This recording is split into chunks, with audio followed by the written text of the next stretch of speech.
My name is Zena and I come from England. My husband and I have a son, Ed, who is now 14. When he was 5 months old, it was the first frost of the winter, and we picked him up out of his cot and he was wheezing, and you could feel the wheeze. You could pick him up under his arms and you could actually feel the wheeze. We took him to a doctor at the GP, and the GP said it was just a wheeze, there was nothing to worry about, he was just a wheezy baby. This occurred pretty much all that first winter.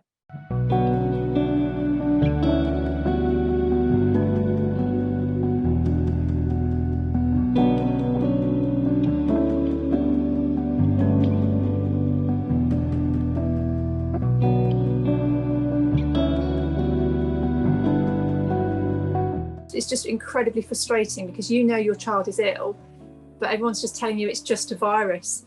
He's just a wheezy child. We were having to adapt our lives and Edward's life to accommodate a condition that we didn't know what it was. We knew it was chronic, but we knew he hadn't got a diagnosis.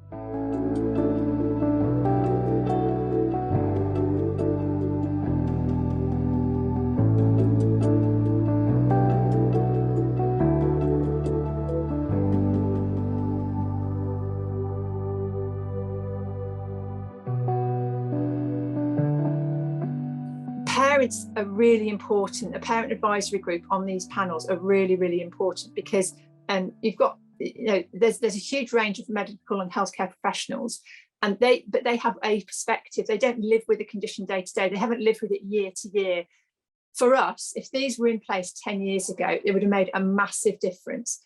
We don't know how much more damage might have been done or has been done because he didn't get the diagnosis, because we weren't treating him with physio as we should have been, or giving him the right medications, or giving him antibiotics as frequently as he needed them, because it was just it was classed as just a virus or a wheezy baby or whatever diagnosis they gave at the time. So it's really important.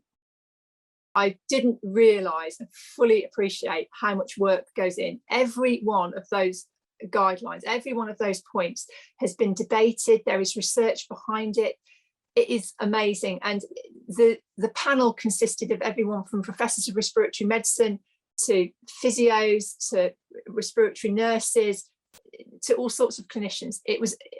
But they all had respect for each other, and they all had respect for each other's perspective. And also, different parts of the world treat things differently, or look at things in a different way.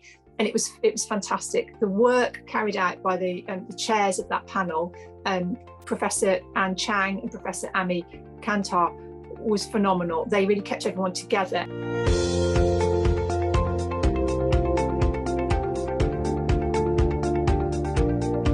I'm really proud of the document. I'm proud of the input we've all had, but I know I made a difference.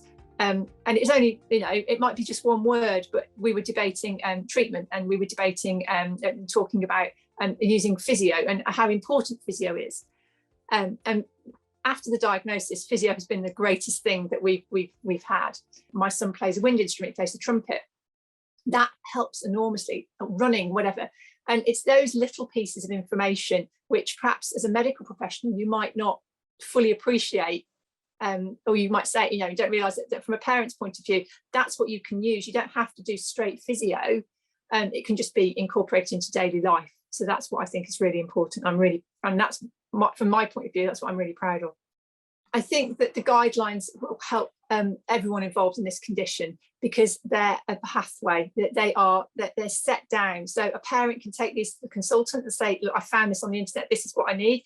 Or the consultant has a basis to start this on, to start the parents on the journey. And it's that I've said it before, but it's that consolidation of information. It's all in one place. And this is just the foundation. There's loads of work going on in the future, and this is the starting point for that.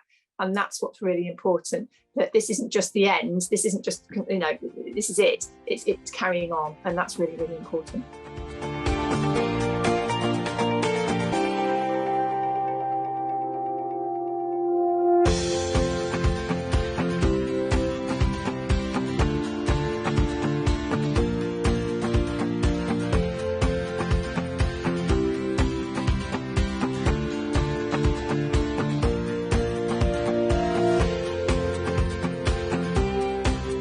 I'm pleased that it makes such a difference. And I'm pleased that these guidelines are here, and that, you know, that people will not have to go on the journey that we had to go on, you know, that we had to go on in the past.